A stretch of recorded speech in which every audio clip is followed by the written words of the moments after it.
नमस्कार विद्यार्थी मित्रांनो, आपण आपल्या मागच्या लेक्चरमध्ये धातुकांचे संहतीकरण म्हणजे काय आणि त्यातील जी पहिली पद्धत आहे मित्रांनो ती म्हणजेच गुरुत्वीय विलगीकरण पद्धत, सेपरेशन बेस्ड ऑन ग्रॅव्हिटेशन, या पद्धतीचा मित्रांनो अभ्यास केला.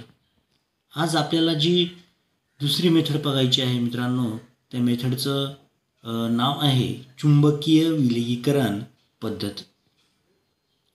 चला तर मग मित्रांनो, आपण ही जी दुसरी पद्धत आहे ती म्हणजे चुंबकीय विलगीकरण पद्धत म्हणजे काय आणि ती कशी वापरतात, त्याला आपण मॅग्नेटिक सेपरेशन मेथड म्हणतो मित्रांनो. तुमच्यासमोर या ठिकाणी डायग्राम दाखवलेली आहे पहा मित्रांनो. ही जी आकृती आहे ती कशाची आहे तर चुंबकीय विलगीकरणाची आहे. आणि कशा प्रकारे वेगवेगळ्या पट्ट्यांचा वापर करून किंवा त्यालाच आपण रूळ म्हणतो मित्रांनो, त्याचा वापर करून कशा पद्धतीने हे विलगीकरण केलं जातं ते आपल्याला अभ्यासायचं आहे. चला तर मग पाहूया. या पद्धतीत विद्युत चुंबकत्व असलेल्या यंत्राची आवश्यकता असते. या यंत्राचा महत्त्वाचा भाग म्हणजे दोन प्रकारचे लोखंडी रूळ व त्यांच्यावरून सतत गोल फिरणारा पट्टा. पहा काय सांगितलेलं आहे मित्रांनो. या पद्धतीमध्ये काय असतात, विद्युत चुंबकत्व असलेल्या यंत्राची आवश्यकता असते. पहा, आणि या यंत्रांचा महत्त्वाचा भाग म्हणजे दोन प्रकारचे लोखंडी रूळ असतात. हे तुमच्या समोर असणारे दोन काय आहेत, दोन लोखंडी रूळ आहेत व त्यांच्यावरून सतत गोल फिरणारा एक तुम्हाला दिसणारा हा समोर, त्यालाच काय म्हणतो आपण मित्रांनो, फिरणारा पट्टा आहे. पहा, यापैकी एक रूळ कसा असतो तर अचुंबकीय असतो. आता याच्यातला हा जो रूळ आहे मित्रांनो तो कसा आहे, अचुंबकीय आहे. तर दुसरा रूळ कसा असतो मित्रांनो, हा जो समोर दिसतोय हा जो रूळ आहे तो कसा आहे मित्रांनो, चुंबकीय असतो. रुळावरून फिरणारा पट्टा हा चामड्याचा अथवा पितळेचा असतो. ह्या फिरत असलेल्या पट्ट्यावर अचुंबकीय रुळाच्या बाजूला बारीक केलेले धातूक टाकले जाते. चुंबकीय रुळाखाली दोन संग्राहक भांडी ठेवतात. पहा मित्रांनो, इथे काय आहे, दोन संग्राहक भांडी ठेवलेली आहे. धातुकामधील अचुंबकीय भागाचे कण चुंबकीय रुळाकडे आकर्षिले जात नाहीत आणि त्यामुळे ते फिरत असलेल्या पट्ट्यावरून वाहत वाहत पुढे जातात आणि चुंबकीय रुळापासून लांब असलेल्या संग्राहकात पडतात. त्याच वेळी धातुकातील चुंबकीय भागाचे कण चुंबकीय रुळावर चिकटून असल्यामुळे पट्ट्याच्या जवळच्या संग्रहात पडतात. पहा कुठे पडतात मित्रांनो, पट्ट्याच्या जवळच्या संग्रहात पडतात.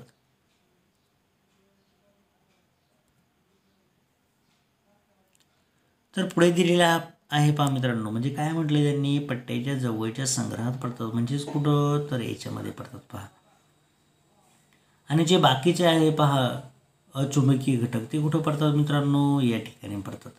हे पण तुम्हाला समजून घेणं गरजेचं आहे. पहा, तर एकंदरीत जी पद्धत आहे मित्रांनो तुम्हाला समजली असेल की ज्याप्रमाणे या ठिकाणी एक प्रकारचा अचुंबकीय रूळ आहे, हा एक चुंबकीय रूळ आहे आणि धातुकाचे जे चूर्ण आहे ते या ठिकाणामध्ये आपण काय करतो, टाकतो ते या पट्ट्यावरती येतील. या पट्ट्यावरती आल्यावरती काय होतील मित्रांनो, ते पुढच्या दिशेने जाणार आहेत आणि ज्या वेळेसला ते पुढच्या दिशेने जातील नक्कीच या ठिकाणी असणारा जो चुंबकीय भाग आहे मित्रांनो, त्यातील जे चुंबकीय घटक आहेत ते या पट्ट्याच्या आधारे ह्या समोर असणाऱ्या संग्रहामध्ये काय होतील मित्रांनो, पडतील आणि जे बाकीचे घटक आहेत ते काय होतील, ह्या पुढच्या संग्रहामध्ये काय होतील मित्रांनो, पडतील. पहा, आता पुढचा जो भाग दिलेला आहे पहा, अशा प्रकारे धातुकांमधील चुंबकीय आणि अचुंबकीय कण त्यामधील चुंबकत्वामुळे विलग करता येतात. उदाहरणार्थ कॅल्सिट्राइट हे कथील ह्या धातूचे धातूक आहे. या धातुकात मुख्यत्वे स्टनिक ऑक्साईड हा अचुंबकीय घटक आणि फेरस टंगस्टेट हा चुंबकीय घटक असतो. पहा कोणते घटक असतात पहा मित्रांनो, हे घटक तुम्हाला कदाचित बोर्ड एक्झामला येऊ सुद्धा शकतात पहा. तर अशा प्रकारच्या चुंबकीय आणि अचुंबकीय कण असणाऱ्या त्यातील चुंबकत्वामुळे त्यांनी म्हटलेलं आहे अशा प्रकारे धातुकांमधील चुंबकीय आणि अचुंबकीय कण त्यामधील चुंबकत्वामुळे विलग करता येतात. त्यांनी त्याचं उदाहरण दिलेलं आहे तुमच्या समोर पहा. कसलं उदाहरण दिलं आहे मित्रांनो, कॅसिटराइट हे कठील ह्या धातूचे धातुक आहे. या धातुकात मुख्यत्वे स्टनिक ऑक्साईड SnO2 म्हणतो मित्रांनो आपण त्याला. स्टनिक ऑक्साईड हा अचुंबकीय घटक आणि फेरस टंगस्टेट FeWO4 हा चुंबकीय घटक असतो. त्यांचे विद्युत चुंबकीय पद्धतीने विलगीकरण केले जाते. कोणती पद्धत वापरतो मित्रांनो आपण त्याला? विद्युत चुंबकीय पद्धत असे म्हटलं जातं. त्याला इलेक्ट्रोमॅग्नेटिक मेथड म्हणतो आपण मित्रांनो पहा इंग्लिशमध्ये. तर ह्या मेथडचा काय केला जातो? वापर केला जातो. आता जी पुढची तिसरी मेथड आहे मित्रांनो पहा, ती सुद्धा अतिशय महत्त्वाची मेथड आहे. त्या मेथडला आपण म्हणतो मित्रांनो फेन तरण पद्धत. फ्लोटेशन मेथड म्हणतो मित्रांनो आपण त्याला. ते फ्लोटेशन म्हणजे काय असतं मित्रांनो? थोडक्यामध्ये तरंगणे म्हणतो आपण त्याला. तरंगणे काय म्हणतात? तरंगणे म्हणजे एखादा घटक कशा पद्धतीने दुसऱ्या घटकावरती तरंगतो, ही जी मेथड आहे त्यालाच आपण काय म्हणतो मित्रांनो? तुमच्या समोर दिलेली जी मेथड आहे फेन तरण मेथड, ती या ठिकाणी सांगितलेली आहे पहा. फेन तरण मेथड म्हणजेच फ्लोटेशन मेथड पहा. फेन तरण पद्धत ही धातुकांमधील कणांच्या परस्पर विरोधी जलस्नेही हायड्रोफिलिक आणि जलविरोधी हायड्रोफोबिक या दोन गुणधर्मावर आधारित असते. यामध्ये धातूंच्या सल्फाईडचे कण त्यांच्या जलविरोधी गुणधर्मामुळे प्राधान्याने तेलाने भिजतात, तर मृदा अशुद्धी ह्या त्यांच्या जलस्नेही गुणधर्मामुळे पाण्यानेच भिजतात. या गुणधर्माला उपयोग करून फेनतरण पद्धतीने काही विशिष्ट धातूंचे संहतीकरण करण्यात येते. पहा मित्रांनो अतिशय सोपी पद्धत तुम्हाला सांगितलेली आहे. म्हणजे ज्या वेळेसला मातीसारखे काही घटक असतील आणि दुसरे काही इतर घटक असतील आणि ज्या वेळेसला जर एखाद्या वस्तूमध्ये आपण पाणी आणि जर तेल एकत्र केलं तर तुम्हाला नक्कीच माहिती असेल की हे जे तेल आहे मित्रांनो ते पाण्यावरती काय होतं? तरंगतं. तर मग त्याच्यामध्ये असणारे जे घटक आहेत ते घटक काय होतील मित्रांनो? काय होतं त्याच्यामध्ये असणारे घटक? तेलावरती काय होतील? तरंगतील. पण माती अशी एक गोष्ट आहे मित्रांनो, ती काय असणार आहे? खाली जे पाणी असणार आहे ह्या पाण्याच्या कुठं असेल मित्रांनो? तळाला काय होईल? साचेल. आणि जे बाकीचे जे घटक आहेत ते तेलावरती काय होतील? तेलासोबत काय होतील? पाण्यावरती तरंगतील. कारण की आपल्याला माहिती आहे पाणी आणि तेल जर सेपरेट झालं तर तेल वरच्या बाजूला असतं आणि जे पाणी आहे ते मित्रांनो कुठं असतं? खाली असतं. पहा ते आपल्याला पुढं डायग्रॅमच्या आधारे आकृतीच्या आधारे एकदम व्यवस्थित पाहायचं आहे. पाहूया आपण ते. हे पहा तुमच्यासमोर अशा पद्धतीने फेनतरण पद्धतीसाठी आवश्यक असणारं जे यंत्र आहे मित्रांनो ते काय केलेलं आहे? दाखवलेलं आहे. पहा ते यंत्र काय असतं? कसं असतं? कशा पद्धतीने असतं? ते आपण काय करणार आहोत? पाहणार आहोत. पहा तर काय काय दिसतं मित्रांनो त्याच्यामध्ये? फेनतरण पद्धतीमध्ये अशा पद्धतीने ढवळणीचा वापर केलेला आहे. पहा त्याचप्रमाणे पहा बरं तुम्हाला सांगितल्याप्रमाणे पाणी व पाईनचे काय घेतलेले आहे मित्रांनो? तेल घेतलेलं आहे. पहा म्हणजे तुम्हाला मी मग अशीच सांगितलं की आपल्याला एकतर पाणी घ्यायचं आहे आणि त्याच्यामध्ये काय मिक्स करायचं मित्रांनो? तेल, जे या ठिकाणी पाईनचे तेल वापरलेले आहेत. पहा त्याचप्रमाणे धातुकांची जी भुकटी आहे म्हणजे त्याच्यामध्ये दोन घटक एकत्र असतील. धातुक म्हणजे काय? तर दोन घटक एकत्र असणारे किंवा त्याच्यामध्ये धातू सदृश घटक असतील. म्हणजे एकतर धातू असेल किंवा दुसरा एखादा घटक असेल आणि दुसरं पाणी वगैरे असेल. पहा मित्रांनो आता या ठिकाणी पहा वरती असणारे जे सहत सल्फाईड धातूक असतं ते या ठिकाणी म्हणजे धातूचा काय होतो? तेलाचा तो फेस होणार आहे किंवा त्याला आपण या ठिकाणी फेन म्हणू. म्हणजे जे काही जे घटक आहेत ते तेलाबरोबर वरती जातील आणि ते अशा पद्धतीने या ठिकाणी वेगळे करता येतील. दुसरी गोष्ट जी माती आहे मित्रांनो ती पाण्यामध्ये मिक्स होते आणि ती कुठं जाईल? तळाला जाईल आणि येथून काय करता येईल? आपल्याला ती मृदा अशुद्धी बाहेर काढता येईल. पहा म्हणजे अशा पद्धतीने अतिशय सोपा मुद्दा आहे मित्रांनो तो मुद्दा पाहूया आपण. या पद्धतीमध्ये बारीक दळलेले धातूक भरपूर पाणी साठवलेल्या एका मोठ्या टाकीत टाकतात.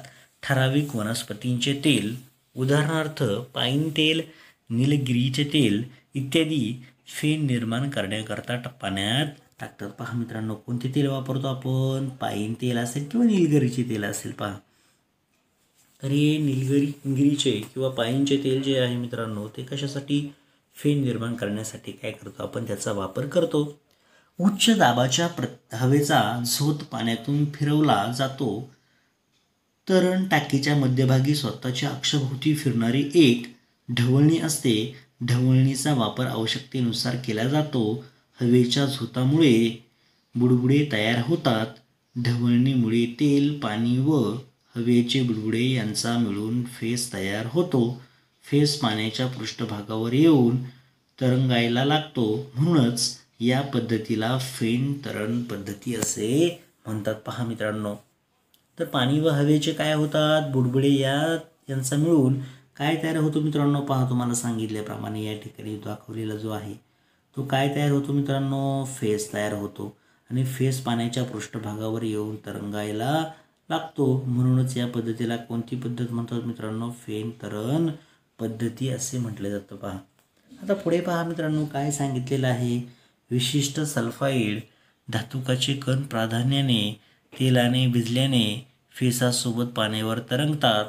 उदाहरणार्थ डिंक ब्लेंड, झेडेनेस म्हणतो आपण, झिंक सल्फाईड म्हणतो मित्रांनो आपण त्याला. आणि दुसरा जो आहे copper pyrite, copper ferrous sulphate, that is CuFeS2 च्या सहनीकरणासाठी या पद्धतीचा वापर केला जातो. पहा, अशी ही अतिशय सोपी असणारी फेन तरण पद्धती मित्रांनो बऱ्याचदा बोर्ड परीक्षेला तुम्हाला येऊ शकते. अशा पद्धतीने डायग्रॅम तुम्हाला ड्रॉ करायचे आहे, जेणेकरून तुम्हाला त्या डायग्रॅममध्ये महत्त्वाचे मुद्दे कोणते आहेत मित्रांनो? हा जो आहे घटक तो कोणता आहे? ढवळणीचा प्रकार आहे. जेणेकरून तुम्हाला जे मिक्सचर आहे ते तुम्हाला सेपरेट करता येईल. ज्याप्रमाणे आपण ताक तयार करण्यासाठी ढवळणीचा वापर करतो मित्रांनो, त्याचप्रमाणे या ठिकाणी असणारे जे धातुकांचे मिक्सचर आहे ते आपल्याला जर वेगळं करायचे असेल तर अशा पद्धतीचा वापर केला जातो. जेणेकरून तेल काय करेल, ह्याच्यामधले जे घटक आहेत ते तेलासोबत वरती तरंगले जातील. आणि जे बाकीचे घटक आहेत मित्रांनो, उदाहरणार्थ माती आहे, ती माती पाण्यामध्ये काय होते मित्रांनो? मिक्स होते आणि ती तळाला येईल. जेणेकरून ती या बाजूने या ठिकाणावरून काढता येईल.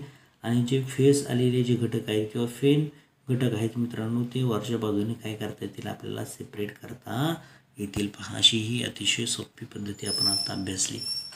आता पुढे पहा बरं मित्रांनो, दुसरी एक तुम्हाला महत्त्वाची पद्धती सांगितलेली आहे आणि तिलाच काय म्हटलं त्यांनी? अपक्षालन. त्यालाच काय म्हटलं? अपक्षालन किंवा लिचिंग पद्धत म्हणतो मित्रांनो. कोणती पद्धत म्हटलेली आहे? अपक्षालन पद्धत किंवा त्यालाच काय म्हणतो आपण? लिचिंग पद्धत म्हणतो. पहा, तर काय आहे ही लिचिंग पद्धत? तर पाहूया आपण. पहा, आता या अपक्षालन किंवा त्यालाच आपण म्हणतो लिचिंग, अपक्षालन किंवा लिचिंग मेथड म्हणतात त्याला. पहा, तर ॲल्युमिनियम, सोने, चांदी या धातूंचे त्यांच्या धातुकांपासून निष्कर्षण करण्याची पहिली पायरी म्हणजे ही अपक्षालन पद्धत आहे. यामध्ये धातूक एका निवडक द्रावणात बराच वेळ भिजत ठेवतात. द्रावणाबरोबर विशिष्ट रासायनिक अभिक्रिया होऊन धातूक त्यात विरघळते. मात्र मृदा अशुद्धीची अभिक्रिया न झाल्याने ती विरघळत नाही व त्यामुळे ती वेगळी करता येते. उदाहरणार्थ बॉक्साईड हे ॲल्युमिनियमच्या धातुकाचे सहनीकरण अपक्षालन पद्धतीने करतात व यामध्ये जलीय सोडियम हायड्रॉक्साईड NaOH म्हणतो आपण मित्रांनो सोडियम हायड्रॉक्साईडला. पहा, किंवा जलीय Na2CO3 सोडियम कार्बोनेट आहे Na2CO3 या द्रावणामध्ये बॉक्साईड भिजत ठेवल्याने त्यातील ॲल्युमिना हा मुख्य घटक विरघळतो. पहा, कोणता घटक विरघळतो मित्रांनो? बॉक्साईडमध्ये जर भिजत ठेवली तर त्यातील ॲल्युमिना हा मुख्य घटक काय होतो मित्रांनो? विरघळतो. पहा, पुन्हा एकदा आपण पाहूयात. पहा, काय म्हटलंय त्यांनी मित्रांनो?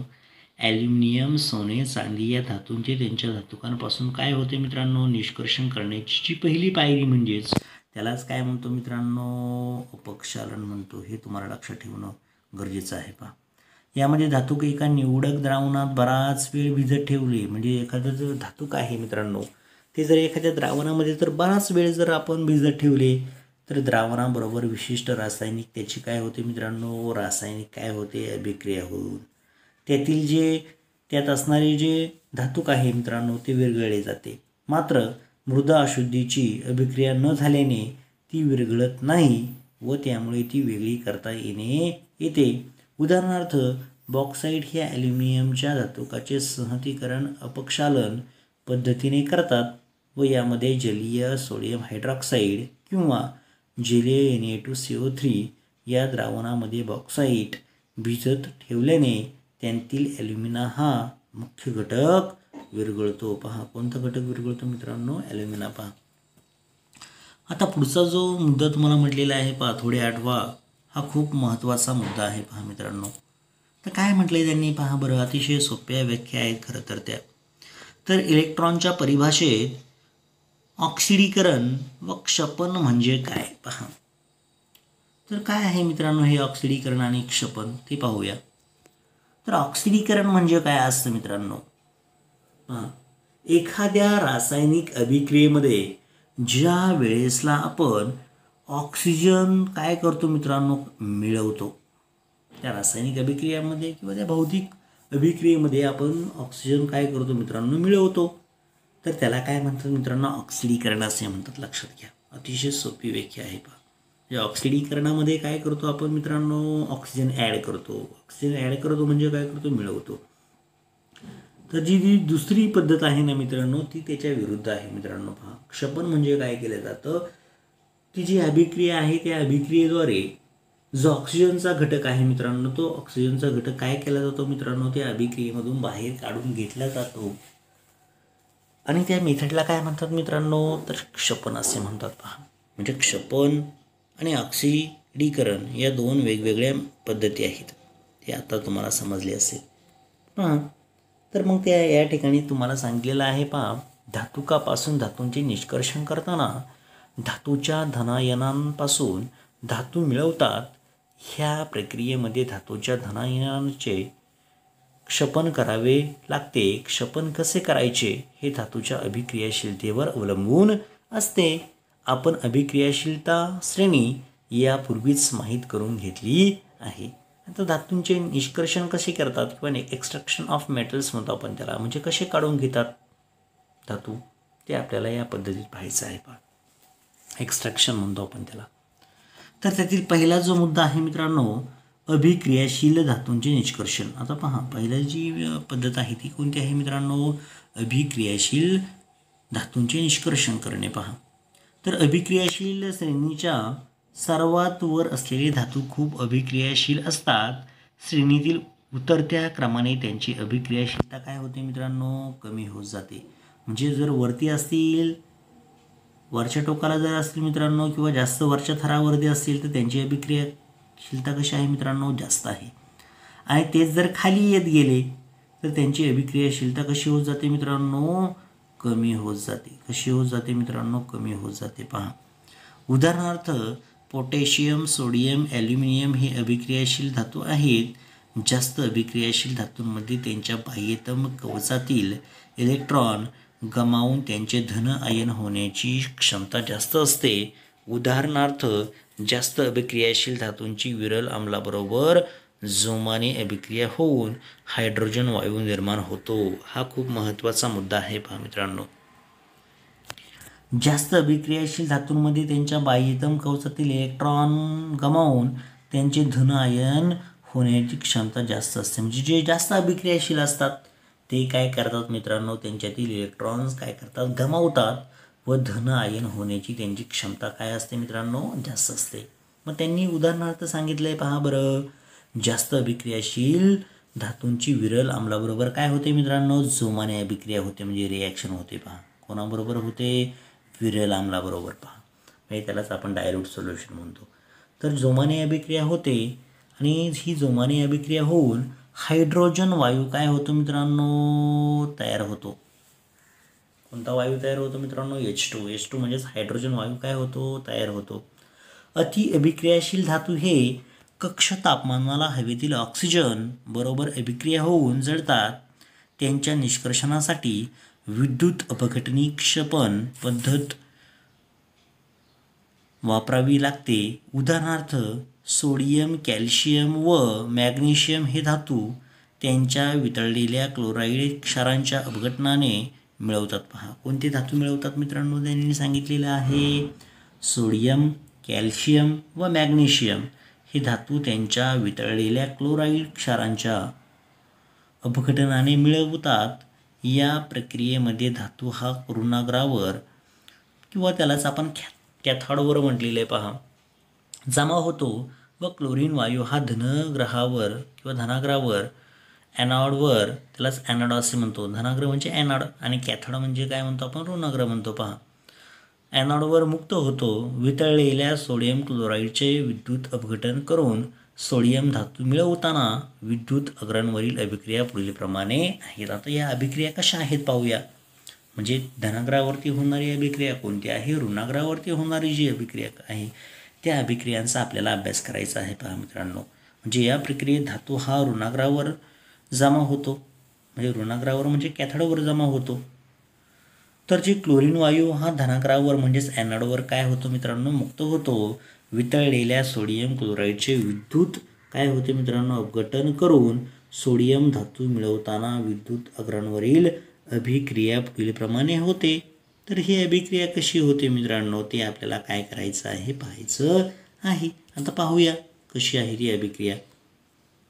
ह्या अभिक्रिया अतिशय सोप्या आहेत मित्रांनो. समजून घेतले तर लवकर आपल्याला समजतात. पहा त्या कशा आहेत अगदी आपण व्यवस्थित पाहणार आहोत. तर जी पहिली सांगितलेली पद्धत आहे पहा ऋणाग्र अभिक्रिया म्हटलेली आहे मित्रांनो. आता काय घेतलं आहे त्याच्यामध्ये एक काय घेतलं आहे सोडियम घेतलेला आहे Na+ म्हणतो आपण त्याला. त्याच्यातून एक इलेक्ट्रॉन काय करायचं आहे मित्रांनो मायनस करायचं आहे. म्हणजे तो काय होणार आहे मुक्त होणार आहे. म्हणजे आपण त्याला काय म्हणतो इलेक्ट्रॉनसाठी ते क्षपन आहे. म्हणजे ज्याप्रमाणे एखाद्या अभिक्रियेमध्ये ऑक्सिजन काढून घेतला जातो त्याचप्रमाणे इलेक्ट्रॉनसाठी काय म्हणणार मित्रांनो आपण त्याच्यातला एक इलेक्ट्रॉन काय करतो आपण काढून घेतो किंवा इलेक्ट्रॉन काय करतात काढून घेण्याची जी पद्धत आहे त्याला इलेक्ट्रॉनच्या पद्धतीमध्ये क्षपन म्हणतो आपण. तर ऑक्सिडीकरण म्हणजे काय करतात मित्रांनो इलेक्ट्रॉन मिळवले जातात. पहा जसं ऑक्सिजन मिळवला जातो त्याचप्रमाणे इलेक्ट्रॉन काय केले जातात मित्रांनो मिळवले जातात. तर या ठिकाणी ज्या वेळेसला हा इलेक्ट्रॉन काढून घेतला जातो सेपरेट केला जातो त्याला क्षपन असे म्हणतो. तर त्या वेळेसला आपल्याला फक्त सोडियम हा घटक भेटणार आहे. पहा म्हणजे आपल्याला सोडियम मिळतो. आणि जो दुसरा आहे मित्रांनो धनाग्र अभिक्रियेचा तर त्याच्यामध्ये सुद्धा किती घेतले त्यांनी 2Cl- घेतले म्हणजे क्लोरीन घेतलेला आहे. तर हा क्लोरीन मिळवायचा जर असेल तर 2 इलेक्ट्रॉन काय केले जातात मित्रांनो गमावले जातात. पहा मिळवले जातात ज्याप्रमाणे या ठिकाणी सांगितलेलं आहे. पहा म्हणजे इथे 2Cl- होता तर ऑक्सिडीकरणमध्ये ते मिळवले गेलेले आहेत. म्हणजे Cl2 जर तयार करायचं असेल तर 2 इलेक्ट्रॉन काय केलेत मित्रांनो त्याच्यामध्ये मिळवलेले आहेत. म्हणजे या ठिकाणी आपल्याला Cl2 काय झालेला दिसतोय तयार झालेला दिसतोय असे आहे. पहा त्याचप्रमाणे खाली म्हटलेलं आहे जरा डोके चालवा पहा बरं. मॅग्नेशियम क्लोराईड आणि कॅल्शियम क्लोराईड यांच्या वितळलेल्या अवस्थेतील विद्युत अपघटनासाठी विद्युत अग्र अभिक्रिया लिहा. ज्याप्रमाणे सोडियम होतो ना मित्रांनो सोडियम या ठिकाणी पहा तुमच्या समोर आहे. त्याचप्रमाणे आपल्याला काय घ्यायचं आहे MgCl मॅग्नेशियम क्लोराईडचं सुद्धा आपण करू शकतो. आणि दुसरं कोणतं म्हटलं त्यांनी CaCl2 कॅल्शियम क्लोराईड आपण म्हणतो CaCl2साठी आपण अभिक्रियासुद्धा करू शकतो. ज्याप्रमाणे या ठिकाणी इलेक्ट्रॉन एकदा ॲड केले रिमूव्ह केले होते काढले होते आणि दुसऱ्या अभिक्रियेमध्ये काय केले होते मिळवले होते ते सुद्धा आपण या अभिक्रियेमध्ये काय करू शकतो मित्रांनो करू शकतो. याच प्रकारे बॉक्साईट ह्या धातुकामधील ॲल्युमिनियम ऑक्साईडपासून विद्युत अपघटनी क्षपनाद्वारे ॲल्युमिनियम कसे मिळवतात ते आपण पुढे पाहणार आहोत. आता हे ॲल्युमिनियमचे निष्कर्षण कसं करतात किंवा ॲल्युमिनियम कसे मिळवतात कसे तयार करतात याचा आपल्याला अभ्यास करायचा आहे. तर पाहूया कशा पद्धतीने आपल्याला ते मिळवता येतात ते. आता पहा ॲल्युमिनियमचे निष्कर्षण आपण पाहणार आहोत मित्रांनो. ही सुद्धा तेवढीच महत्त्वाची अभिक्रिया आहे. ॲल्युमिनियमचे निष्कर्षण करण्याची जी पद्धत आहे मित्रांनो तेवढीच महत्त्वाची खरं तर पद्धत आहे आणि त्या पद्धतीचा बऱ्याचदा वापरसुद्धा केला जातो. म्हणजे बॉक्साईडसारखे जे घटक आहेत ते वेगळे करण्यासाठी त्याचा वापर केला जातो. पहा आता ॲल्युमिनियमचे निष्कर्षण कसे करतात पहा. तर त्याच्यामध्ये काय असतं, ॲल्युमिनियमची संज्ञा किती असते मित्रांनो आपल्याला माहिती आहे. ॲल्युमिनियम Al या लेटरने दाखवतात. त्याच्यामध्ये अणुंक किती असतो ॲल्युमिनियमचा 13 एवढा असतो. रंग कसा असतो मित्रांनो रुपेरी पांढरा असतो. इलेक्ट्रॉन स्वरूपण कसं असतं म्हणजेच 2, 8 आणि 3 म्हणजे 2 + 8 + 3 2 8 आणि 2 10 आणि 3 13 म्हणजे आपल्याला या ठिकाणी 13 भेटतात. आणि त्याची संयोज आहे म्हणजे बाह्यतम कक्ष किती आहेत मित्रांनो 3 आहे. म्हणून त्याची संयोजसुद्धा किती सांगितलेलं आहे मित्रांनो 3 आहे. म्हणजे 3 काय करतो ते दुसऱ्या घटकाला काय करतो तो देतो आणि त्याच वेळेसला त्याची जी बाह्यतम कक्षा आहे मित्रांनो 8 एवढी काय होते तयार होते आपल्याला माहितीच आहे. जर त्याला परिपूर्ण ऑर्बिट बनायचं असेल तर त्या ठिकाणी त्याची जी बाह्यतम कक्षा आहे मित्रांनो ती 8 एवढी झाली पाहिजे. म्हणून मग तो काय करतो हे जे 3 इलेक्ट्रॉन्स आहेत ते काय करतो दुसऱ्याला देतो. पहा आता पुढे आपण त्याचा सविस्तर अभ्यास करणार आहोत. तर ॲल्युमिनियम अभिक्रियाशील धातू असल्यामुळे निसर्गात मुक्त अवस्थेत आढळत नाही. ऑक्सिजन आणि सिलिकॉन नंतर ॲल्युमिनियम हे तिसरे मूलद्रव्य आहे जे भूपृष्ठामध्ये मुबलक प्रमाणात आढळते. ॲल्युमिनियमचे त्याच्या मुख्य धातू बॉक्साईट त्याचं बॉक्साईट म्हटलेलं आहे. पहा ॲल्युमिनियमचं जे एक धातूक आहे ते कोणतं आहे मित्रांनो बॉक्साईट आहे. पहा Al2O3 NaH2O पासून निष्कर्षण केले जाते. बॉक्साईटमध्ये 30% ते 70% इतके ॲल्युमिनियम ऑक्साईड असते म्हणजे Al2O3 आणि उरलेला भाग मृदा अशुद्धीचा असतो. तो वाळू, सिलिका, आयर्न ऑक्साईड इत्यादींचा बनलेला असतो मित्रांनो. ॲल्युमिनियम निष्कर्षणाच्या 2 पायऱ्या आहेत. पहा हे जे ॲल्युमिनियम निष्कर्षण आहे ना मित्रांनो त्याच्या किती पायऱ्या आहेत महत्त्वाच्या 2 पायऱ्या आहेत. पहा आणि त्या कशा आहेत कशा पद्धतीने आपण त्यांचा वापर करणार आहोत ते आपल्याला पाहायचं आहे. पहा तर त्याच्यातली जी पहिली मेथड आहे मित्रांनो ती तुमच्या समोर आहे. पहा काय आहे ती पहिली मेथड बॉक्साईड ह्या धातुकांचे सहलीकरण करणे. कॉन्सन्ट्रेशन ऑफ बॉक्साईड ओर म्हणतो आपण त्याला. हे थोडक्यामध्ये जे धातुक आहे जे मिक्सचर आहे त्याचं काय करायचं आहे आपल्याला सहलीकरण करायचं म्हणजे कॉन्सन्ट्रेशन करायचं आहे. तर कसं आहे कॉन्सन्ट्रेशन हे ते आपण पाहूया. ॲल्युमिनियमचे मुख्य धातू बॉक्साईड आहे. बॉक्साईडमध्ये silica SiO2, ferric oxide Fe2O3 आणि टिटॅनियम ऑक्साईड TiO2 या अशुद्धी असतात. म्हणजे काय असतं ॲल्युमिनियमचे जे घटक आहेत त्याच्यामध्ये बॉक्साईडमध्ये काय असतं मित्रांनो तर वेगवेगळे कोणते घटक असतात. पहा ॲल्युमिनियमचे मुख्य धातू बॉक्साईड आहे आणि या बॉक्साईडमध्ये silica SiO2, ferric oxide Fe2O3 आणि टिटॅनियम ऑक्साईड म्हणजे TiO2 या अशुद्धी असतात. पहा मग ह्या अशुद्धी वेगळ्या कराव्या लागतात. मग त्यासाठी वेगवेगळ्या पद्धतींचा वापर करावा लागतो. पहा तर त्यामध्ये त्यांनी सांगितलं आहे बेयरच्या पद्धतीने अथवा हॉलच्या पद्धतीने अपक्षालन करून या अशुद्धी वेगळ्या करण्यात येतात. या दोन्ही प्रक्रियांमध्ये शेवटी निस्तापन क्रियेने सहज ॲल्युमिना मिळवतात. तर बेयरच्या प्रक्रियेत सर्वात आधी धातू गोलाकार चक्कीतून भरडले जाते. त्यानंतर सारसंग्रहामध्ये त्याच आपण म्हणतो डायजेस्टर म्हणतो आपण त्याला मित्रांनो. उच्च दाबाखाली ते 2 ते 8 तास कॉस्टिक सोड्याच्या NaOH द्रावणाबरोबर 140°C ते 150°C तापमानावर तापवून त्याचे अपक्षालन केले जाते. पहा मित्रांनो तर या बेयरच्या पद्धतीमध्ये काय करतात सर्वात आधी धातू गोलाकार चक्कीतून भरडले जाते. पहा मित्रांनो ज्याप्रमाणे धान्य आपण गिरणीमधून भरडतो ज्याप्रमाणे आपण जे भात असतं मित्रांनो तर ते भात आपण चक्कीमध्ये टाकल्यावर त्याच्यापासून तांदूळ वेगळे होतात आणि जो कोंडा आहे तो वेगळा होतो. त्याचप्रमाणे या ठिकाणी सुद्धा आहे की या प्रक्रियेमध्ये काय केलं जातं धातू गोलाकार चक्कीतून काय करतात मित्रांनो भरडले जातात. ज्याप्रमाणे आपण म्हणतो भात भरडणे त्याचप्रमाणे या ठिकाणी ते धातू गोलाकार चक्कीतून भरले जातात. त्यानंतर सार संग्रहामध्ये किंवा डायजेस्टरमध्ये उच्च दाबाखाली 2 ते 8 तास कॉस्टिक सोड्याच्या NaOH द्रावणाबरोबर किती अंश सेल्सिअस म्हटले त्यांनी मित्रांनो? 140 अंश सेल्सिअस 150 अंश सेल्सिअस तापमानावर तापवून त्याचे अपक्षालन केले जाते. म्हणजे हे तापमान खरं तर जास्त आहे, 150 म्हणजे जास्त तापमानाला ते काय केले जातात मित्रांनो? तापवले जातात. पहा, ॲल्युमिनियम ऑक्साईड उभयधर्मी असल्यामुळे सोडियम हायड्रॉक्साईडच्या जलीय द्रावणात विरघळते आणि पाण्याद्रावणी असे सोडियम ॲल्युमिनेट तयार होते. म्हणजेच बॉक्साईडचे सोडियम हायड्रॉक्साईडच्या द्रावणाने अपक्षालन होते. Aluminium oxide that is Al2O3 2H2O म्हणजे H2 म्हणजे काय मित्रांनो? तर पाणी म्हणतो आपण त्याला. ते त्याच्यामध्ये ते मिळवलं, त्याने म्हटले पहा सॉलिड म्हटलेलं आहे. म्हणजे पाण्याचं सुद्धा त्याच्यामध्ये प्रमाण आहेच, पण ते सॉलिड आहे. प्लस 2NaOH सोडियम हायड्रॉक्साईड म्हणतो आपण त्याला ॲक्वियस. ॲक्वियस म्हणजे त्याच्यामध्ये पाण्याचं प्रमाण जास्त आहे. पहा, ह्या दोघांचं जर मिक्सचर झालं तर काय भेटेल आपल्याला? ह्या दोघांचं ज्यावेळेसला मिक्सचर होणार आहे मित्रांनो, त्यावेळेसला आपल्याला अभिक्रिया होऊन काय भेटतं आहे आणि ती अभिक्रिया कशी येते ते आपण समजून घेऊया. पहा, तर काय भेटते दोघांची अभिक्रिया होऊन?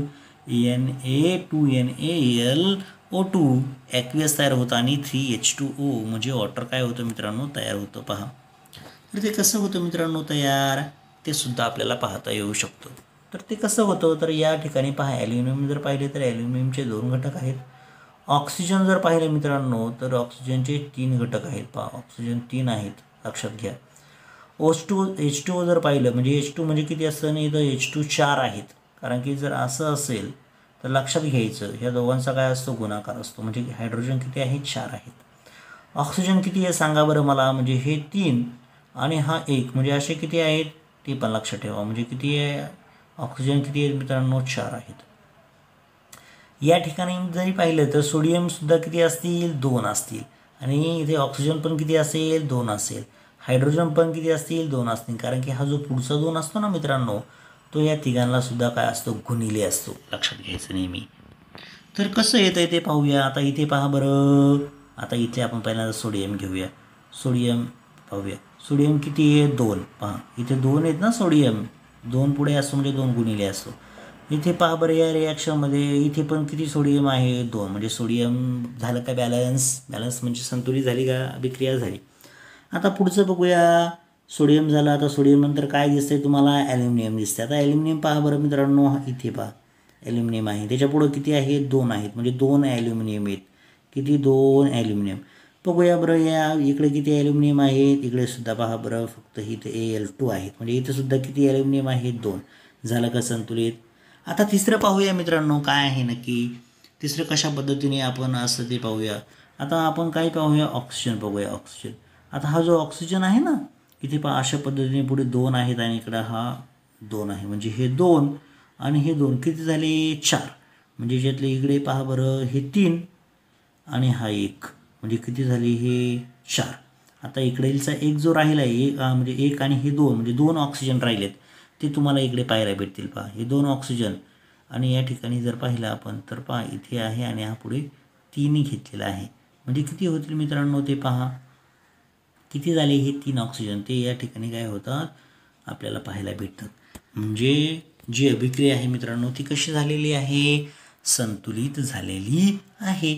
पहा बरं, अशा पद्धतीने तुम्हाला अभिक्रिया संतुलित करायच्या आहेत आणि ते तितकंच काय असतं मित्रांनो सोपंसुद्धा असतं. पहा पुढे जर तुम्ही पाहिलं असेल इथे हायड्रोजन, तर हायड्रोजनसुद्धा किती आहे? 3 2 6 होतात. 3H2 आहेत ना, 3H2 म्हणजे 3 2 6 होतात मित्रांनो, 6. तर इथे जरी पाहिलं तुम्ही तर 2H2 म्हणजे हे 4 म्हणजे 2H2 म्हणजे 2 2चा काय करतो आपण? गुणाकार करतो. 2H2 म्हणजे किती होतात? 4 होतात. बरोबर. आणि इथे जो आहे तो हायड्रोजन या 2ला गुणिले असतो म्हणजे किती झाले? हे 2 झाले. म्हणजे हे 2 आणि हे 4. 4 आणि 2 किती झाले? 6.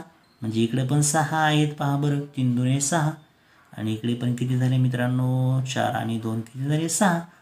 म्हणजे आपली जी अभिक्रिया आहे ती कशी आली मित्रांनो? संतुलित झाल्याचं आपण त्याला म्हणतो. पहा मग त्यांनी पुढे सांगितलेलं आहे मृदा अशुद्धीमधील आयर्न ऑक्साईड हे जलीय सोडियम हायड्रॉक्साईडमध्ये विरघळत नाही, ते गाळून वेगळे करण्यात येते. परंतु जलीय सोडियम हायड्रॉक्साईडमध्ये मृदा अशुद्धीमधील सिलिका विरघळून पाण्यात द्रावणीय असे सोडियम सिलिकेट तयार होते. जलीय सोडियम ॲल्युमिनेट पाण्यात टाकून विरल केले जाते आणि नंतर 50°C थंड केले जाते. यामुळे ॲल्युमिनियम हायड्रॉक्साईडचे अवक्षेपण घडून येते. पहा मित्रांनो, काय येते? अवक्षेपण घडून येते. ते कसे येते? आपल्याला ते अभिक्रियेद्वारे काय करायचं आहे मित्रांनो, पाहायचं आहे. पहा, अतिशय सोपी अभिक्रिया आहे ही सुद्धा. तर सोडियम ॲल्युमिनेट म्हणतो आपण त्याला, NaLO2. ते कशामध्ये टाकले मित्रांनो? पहा, या ठिकाणी म्हटले पाण्यात टाकून. पाणी म्हणजे काय म्हणतो आपण? H2O, सगळ्यांना माहिती असतील. म्हणजे सोडियम ॲल्युमिनेट म्हणजे NaLO2 हे कशामध्ये मिक्स करायचं आपल्याला? तर वॉटर म्हणजे पाणी, H2O त्याला म्हणतो आपण. वॉटर म्हणजे काय करतो मित्रांनो? आपण H2O घेतो, लक्षात ठेवायचं. तर ज्या वेळेसला दोघांची अभिक्रिया होते मित्रांनो, तर आपल्याला काय भेटतं नक्की? तर सोडियम हायड्रॉक्साईड भेटतो. पहा, या ठिकाणी सोडियम हायड्रॉक्साईडचे अवक्षेपण होते. या ठिकाणी सुद्धा म्हटलेलं आहे. पहा, तर ते काय होतं? NaOH तयार होतो. पहा, म्हणजे इथला जो आहे Na आणि इथे किती आहे पहा बरं, हा O. आणि किती O आहेत मित्रांनो? 2 आहेत. म्हणजे हे 2 आणि इथे 2. दोनोंच्या म्हणजे ऑक्सिजन किती आहे? एकूण 4 आहेत. लक्षात घ्या, ऑक्सिजन किती आहेत? 4 आहेत. लक्षात घ्यायचं. सोडियम किती आहे? या ठिकाणी एकच आहे. ॲल्युमिनियम किती आहे? एकच आहे. हायड्रोजन किती आहेत मित्रांनो? 2 असं म्हटलं ना, 2H2 म्हणजे किती? बेधून 4 करायचे असतात. म्हणजे किती? हायड्रोजन 4 आहेत. पहा, मग ते कसे बॅलन्स करतात, कसे येतात ते पाहूया. तुमच्या समोर आहे ते. तर इकडे जर पाहिलं तर हा पहा हायड्रोजन, म्हणजे एक हायड्रोजन आला. ऑक्सिजन पहा एक आहे, त्याच्यातला एक ऑक्सिजन इकडे वापरलेला आहे. एकूण 4 आहेत ना ऑक्सिजन. तर त्याच्यातला एक इथे 2 आणि हे 2, 2 आणि 2 किती झाले मित्रांनो? 4 आहेत. हे पहा, आपण वरती पाहिले 4 आहेत. तर 4 मधले इथे पहा ब्रॅकेटच्या बाहेर किती? 3 आहेत ना, म्हणजे 3 ऑक्सिजन झाले आणि इथे एक आहे, म्हणजे किती झालं? 4 झाला बॅलन्स. त्याचप्रमाणे पहा बरं पुढं, म्हणजे कशा पद्धतीने अभिक्रिया होते संतुलित. ॲल्युमिनियम पाहूया. ॲल्युमिनियम इथे पण एक आहे आणि इथे पण काय आहे मित्रांनो? एक आहे. बरोबर. आता काय राहिलं? हायड्रोजन पाहूया. हायड्रोजनचं सुद्धा तसंच आहे. एकूण किती हायड्रोजन आहेत मित्रांनो? 4 आहेत. पहा, म्हणजे 2H2 म्हणजे 4 झाले. मग याच्यातला एक इथे आला H आणि इथे H3 आहे, म्हणजे हे 3 झाले. 3 आणि हा एक किती झाले मित्रांनो? 4 झाले. 4 बरोबर 4 म्हणजे अभिक्रिया काय झाली? आपली संतुलित झाली. हॉलच्या प्रक्रियेत धातुकामधील भुकटी करून घेतात आणि नंतर जलीय सोडियम कार्बोनेटसोबत सार संग्राहकात तापवून पाण्यात विद्राव्य असे सोडियम ॲल्युमिनेट तयार होते. त्यानंतर अविद्राव्य अशुद्धी गाळून या गलितास गरम करून त्यामधून कार्बन डायऑक्साईड वायू प्रवाहित करून त्याचे उदासीनीकरण करण्यात येते. यामुळे ॲल्युमिनियम हायड्रॉक्साईडचे अवक्षेपण घडून येते. काय येते मित्रांनो? कोणाचे अवक्षेपण घडून येते? तर ॲल्युमिनियम हायड्रॉक्साईडचे अवक्षेपण घडून येते. लक्षात घ्या, ॲल्युमिनियम हायड्रॉक्साईडचे अवक्षेपण आपल्याला त्या ठिकाणी घडून आलेलं पाहायला भेटतं. तर अशा पद्धतीने आपण याची काय पाहिलेली आहे मित्रांनो? अभिक्रिया पाहिलेली आहे. आता पुढची एक अभिक्रिया दिलेली आहे मित्रांनो. एवढी अभिक्रिया आपण पाहून मग उरलेला पार्ट आपल्या पुढच्या भागामध्ये घेणार आहोत. पहा, ही अभिक्रिया फक्त समजावून घेऊया, जे आपण मागच्या ठिकाणी पाहिल्यात. पहा, त्याच्यामध्ये काय दिलं आहे मित्रांनो? पहा बरं, इथे पण ॲल्युमिनेट दिलेला आहे. पहा, तुम्हाला ॲल्युमिनेट ऑक्साईड म्हणतो आपण त्याला, Al2O3. कोणाबरोबर अभिक्रिया होते मित्रांनो? त्याची 2H2O म्हटलेलं आहे. पहा, त्याची Na2CO3 ॲक्वियस सोल्युशन बरोबर काय होते? अभिक्रिया होते. ज्याप्रमाणे आपण मागं पाहिलं त्याचप्रमाणे या ठिकाणी आपल्याला ती बॅलन्सिंग अभिक्रिया पाहायला भेटेल.